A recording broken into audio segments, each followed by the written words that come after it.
अस्सलामुअलैकुम, मैं हूं गुलाम रसूल भट्टी और आप देख रहे हैं मेरा यूट्यूब चैनल। नाज़िर काम, इलेक्शन में 5 दिन रह गए हैं और 5 दिन पहले मियां नवाज शरीफ साहब को बड़ा झटका लगा है और 16 अहम रहनुमा, ये नहीं है कहीं अलग से, उनके अपने हलके से जो उनकी इलेक्शन कैंपेन कर रहे थे वो छोड़कर तहरीक इंसाफ में शामिल हो गए। तो आप अंदाज़ा लगाएंगे कितना बड़ा झटका है। इसकी तफसीलात भी आपके सामने रखनी है और मुस्लिम लीग नून के हलकों में कितनी परेशानी है, कितनी बेचैनी है, ये चीज़ें भी मैंने आपके सामने रखनी है। व्हाट्सएप ग्रुप की जो गुफ्तगू है, जो वॉइस नोट लीक हुए हैं, उसकी तफसीलात भी मैंने आपके सामने रखनी है कि कितनी परेशानी इस वक्त मुस्लिम लीग नून के हलकों में और किस तरह वो अपने आप अपनी हार जो है वो उनको नज़र आ रही है और वो गुस्सा अपने वर्करों के ऊपर निकाल रहे हैं। ये तफसीलात भी मैंने आपके सामने रखनी है। और दूसरी जानिब इमरान खान का एक और बड़ा दुश्मन जो है वो निशान इबरत बन गया और उनके हल्का की आवाम ने उनको निशान इबरत बनाया। ये वीडियो भी मैंने आपके सामने रखनी है कि किस तरह इमरान खान को छोड़कर जाने वाले, इमरान खान के दुश्मन, इमरान खान को धोखा देने वाले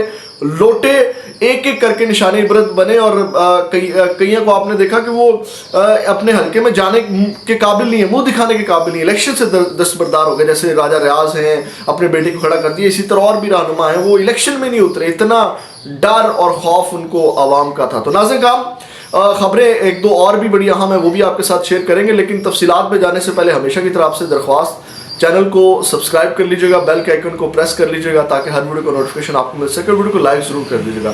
आपके लाइक्स और कमेंट्स इस चीज़ की बहुत बड़ी मदद है। छोटा चैनल है, आपकी सपोर्ट की ज़रूरत है और जितना ज़्यादा आप लाइक और कमेंट्स करेंगे उतना ज़्यादा इस वीडियो को देखा भी जाएगा। तो नाज़िर काम, सबसे पहले जो है वो एक दो चीज़ें मैं आपके सामने रखना चाहता हूँ कि नजम सेठी साहब, आपको पता है कि इमरान खान के कितने नाकदीन हैं, उन्होंने गुफ्तगू की है और डील के हवाले से मैंने आपको बताया था। और डील इमरान खान की जो है वो चिट्टी ना और चिट्टा इनकार जो था, और इसके ऊपर नजम सेठी ने वो बोलने के ऊपर मजबूर होकर, लोग कह रहे हैं कि ये अंदर की खबर यानी कि दे रहे हैं। और उन्होंने कहा कि इमरान खान मंजा हुआ अब सियासी खिलाड़ी है और वो कभी इस्टेब्लिशमेंट के साथ डील नहीं करेगा और इस्टेब्लिशमेंट भी सारे खेल को ज़्यादा लंबा अरसा नहीं खींच सकती क्योंकि इमरान खान लोगों के दिलों में बसता है। और उन्होंने कहा कि यानी कि इमरान खान जो है वो स्ट्रॉन्ग है, साहब के लिहाज से स्ट्रॉन्ग है। वो अभी वो कह रहे थे अभी यंग है इमरान खान और वो कितना खींच सकेंगे। और नजम सेठी ने ये बात की, उन्होंने कहा ये नवाज शरीफ, इमरान खान जो है वो नवाज शरीफ नहीं है, या वो नवाज शरीफ की तरह इमरान खान के साथ नहीं कर सकते जिस तरह उन्होंने नवाज शरीफ साहब के साथ किया।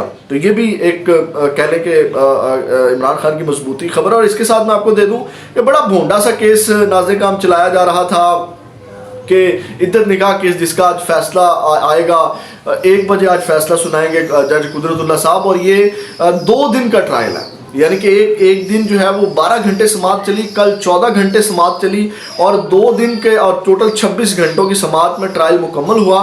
तो आप देख लें कि आज इसका ये मुनफरद केस ये भी बन गया और इसके अंदर भी कह लें कि ये वो भोंडा केस है जो मैं समझता हूँ कि लगना ही नहीं चाहिए था। अब उस केस के अंदर भी इमरान खान को, ये तीसरे केस के अंदर इमरान खान को ये सज़ा सुना सकते हैं, 5 साल ऑलमोस्ट इसकी सज़ा है। तो अब ये तमाम चीज़ें इमरान खान के करैक्टर असैसिनेशन के लिए की जा रही हैं। और कल ओन चौधरी ने भी बयान दिया और मुफ्ती सईद ने भी, और बाज़ लोग तो कहते रहे, मुफ्ती सईद को समझाते रहे कि आपने ओन चौधरी को पहचान लेना है।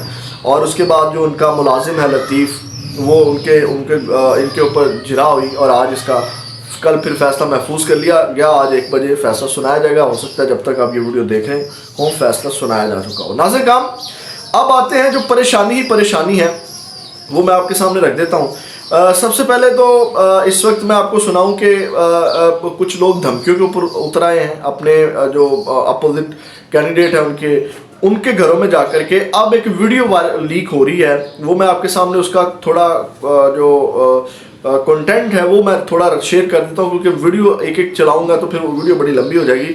तो नाज़िर काम, ये साबिक मेयर लाहौर है, Noon league colonel retired Mubashar Javed, वो जो उनके अपोनेंट हैं हल्का N120 से राशिद करामत बट उनके घर वो गए और वहाँ पे उनको जाकर के ये धमकियाँ दे रहे थे। परेशानी का आलम अब सुनते जाइएगा। उन्होंने कहा कि ये जो है 1 साइडेड इलेक्शन है, आपको पता है, और जो है वो आप अपनी औलादों का सोचें, ठीक है, अपने औलादों के मुस्तकबिल का सोचें। ये 1 साइडेड इलेक्शन है, ये धमकियां दे रहे हैं और कह रहे हैं कि यानी कि इलेक्शन में ज़रा दस्तबरदार हो जाए। तो ये इनकी हालत हो गई है। बात यहाँ नहीं रुकती नाज़िर काम, मैं आपको अब सुनवा देता हूँ मोहसिन रांझा साहब। कितने स्ट्रॉन्ग कैंडिडेट हैं मुस्लिम लीग नून के, ये ज़रा व्हाट्सएप ग्रुप उनकी गुफ्तगू में आपके सामने रखता हूँ कि किस कदर परेशानी है, अपनी हार नज़र आ रही है उनको, और हार सामने है। फिर जो नवाज शरीफ साहब के 16 साथी और छोड़ के गए उसके ऊपर भी आते हैं। ये ज़रा आप गुफ्तगू सुने, फिर उसके बाद बात करते हैं। मैं आपको बार बार ये दलील कर रहा हूँ, खासतौर से कोर्ट मूवमेंट वाले अपने लोगों को, कोर्ट मूवमेंट में जब आपने कल मेरे साथ बात करनी ना, आपने अपने वार्ड का रिजल्ट सामने रखी बात, आपने ये बात नहीं करनी कोर्ट मूवमेंट में ये हो गया वो हो गया। आपके वार्ड के रिजल्ट सारों को मैं सामने रखूंगा, उसके मुताबिक मैं देखूंगा कि आपके वार्डों में से नताइज क्या है सामने, उसके मुताबिक अल्लाह ताला खैर करेगा, हम अगला सियासी नायमल और तरक्याती पैकेज आपके वार्डों के नताइज को सामने रख के बनाएंगे। अब आपकी कारकर्दगी और आपके वार्ड की तरक्की आप लोगों के हाथ में है। मैं सिर्फ 4 तस्वीरें खींच के शेयर करना और बाजार में से गुजरते हुए मुझे मुतमिन करना, मुझे मुतमिन मत करें। इस वक्त तक कोर्ट मूवमेंट में आपकी कैंपेन जो है ना मेरे भाइयों, मेहनत वाली मेरी बात है, बहुत स्लो है, बहुत स्लो है। अगर आप अपनी तेजी नहीं पकड़ेंगे, उन्होंने दिन रात किया आपके मुखालिफिन में। आप लोग इसके असीम में हम इलेक्शन जीते, हम इलेक्शन नहीं जीते, हमें बहुत मेहनत करने की जरूरत है, इंतहाई मेहनत करने की जरूरत है, एक एक बंदे को बाहर निकलने की जरूरत है जज्बे जुनून के साथ। आप उसके सीट में जाने जिसके सीट में हमारे मुखालिफिन 2018 के इलेक्शन में आप उसके सीट बाहर नहीं हुए, दिन रात देखते रहे, पूरी मेहनत करें। नाज़रीन काम परेशानी ही परेशानी है इस वक्त। मैंने ये चीज़ आपके सामने रखी कि किस तरह मोहसिन रांझा साहब कह रहे हैं कि मुझे हार नज़र आ रही है और मुझे जो है वो इलेक्शन के अंदर, और ये तमाम चीज़ें आपके सामने हैं। अब आते हैं नाज़रीन काम, जो उनका अपने हल्के से नवाज शरीफ साहब को झटका लगा है, और फिर मैंने कुछ और अहम चीज़ें भी आपके सामने रखनी है। नाज़रीन काम, आपको पता है कि NA 130 उसके नवाज शरीफ साहब के मद्देमुकाबिल जो है वो डॉक्टर यास्मीन राशिद साहिबा हैं, जो लैपटॉप के निशान के ऊपर इलेक्शन लड़ रही हैं, और उनके नीचे PP पे 173 से जो है वो ज़ुबैर खान न्याजी इलेक्शन लड़ रहे हैं। और नाज़रीन काम, अब नून लीग के जीते हुए 16 काउंसलर जो हैं वो उनकी हमायत उस हल्के से, यानी कि नवाज शरीफ साहब के हल्के से खो बैठी है। और इसमें जो है वो जुमेरात के दिन जो है वो 1 फरवरी को नून लीग के साबिक चेयरमैन उवैस चीमा, जो कि PP 173 और PP 174 दोनों हलकों से खुद उम्मीदवार भी थे, और वो नून लीग के 16 जीते हुए काउंसलर्स के साथ PTI में शामिल हो चुके हैं। यानी कि उन्होंने जो ज़ुबैर न्याजी है उसके मुकाबले में भी थे और नवाज शरीफ साहब की भी कंपेन कर रहे थे, तो यानी कि ये वो दस्तबरदार हो गए।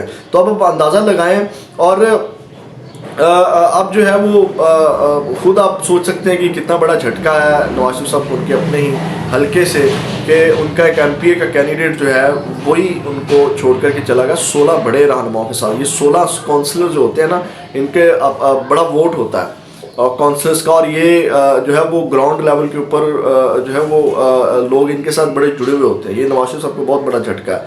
इसके साथ नाज़रीन काम, जो इमरान खान का सबसे बड़ा दुश्मन निशान इबरत बना है, वो वीडियो मैं आपके सामने रख देता हूँ। अब आपने ये फैसलाबाद में नवाब शेर वसीर जब वोट मांगने गए जड़ावाला के गांव में, तो वहाँ पे आवाम ने क्या किया खुद ही आप देख लें। अब ये इलेक्शन से दस्तबरदार, आपको पता है उधर से राजा रियाज भी हुआ है, ये नवाब शेर वसीर ने भी अपने बेटे को सुना है उतारा है, तो ये एक एक लोटा भाग गए, अपने बेटों को उतार दिया, मुंह दिखाने के काबिल नहीं है। तो ये ज़रा वीडियो देखें जिसमें लोग इनको लोटे लोटे के नारे लगा रहे हैं और निशाने इबरत बना रहे हैं।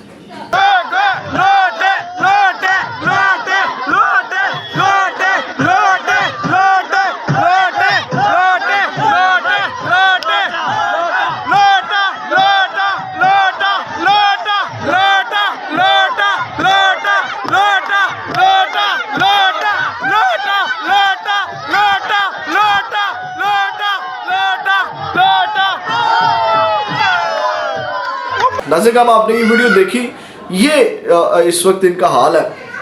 उसके साथ नाज़रीन साहब मैं एक और चीज़ आपके सामने रखना चाहता हूँ कि नवाज शरीफ साहब अपनी तकरीर में अब ये कहते हैं कि बार बार इनको मत आजमाना, बार बार इनको मत आजमाना।